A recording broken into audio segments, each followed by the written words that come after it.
सर्व वाहन मालकांनी आपापले पेपर अपडेट ठेवत जावा। जागोजाग हे वाहतूक अधिकारी वाहनांच्या तपासणी करतात, फोटो मारतात आणि मग तुम्हाला तो दंड वगैरे येत असतो ना। प्रत्येकाची जबाबदारी आहे। आता आपण बोरोली वेस्टला इथं बघा वाहतूक अधिकाऱ्यांची तपासणी चाललेली आहे, घेतात साईडला। म्हणजे कुणाचं पेपर नाहीत, कुणाचं लायसन नाहीत, कुणाचं फिटनेस संपलेलं आहे।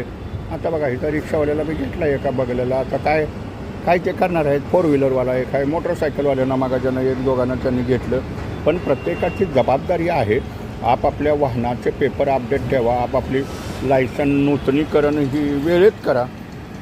तर हा व्हिडिओ जास्तीत जास्त शेअर करा की जेणेकरून लोकांना कळायला पाहिजे बाबा आपल्या वाहनाचे पेपर अपडेट पाहिजे आहेत, आपलं लायसन आपल्याजवळ पाहिजे आहे। अगदी तुम्ही जर वाहनाचे पेपर म्हटलं तर डिजी लॉकरमध्ये सुद्धा ठेवू शकता, ते ओरिजिनल पेपर असतात। पण पेपर मात्र अपडेट पाहिजेत, हे कुणीही विसरू नका। नाहीतर मग हवालदारांची सतत कारवाई असते, तुमच्याकडे पेपर आहे का नाही, लायसन आहेत का नाही, किंवा मग आपण गडबडीत सिग्नल तोडतो किंवा अशा अनेक गोष्टी होत असतात। तर प्रत्येकानं हा व्हिडिओ शेअर करा, वाहनांचे पेपर अपडेट ठेवा, प्रत्येकानं वाहनात ठेवा, जबाबदारी आपली आहे।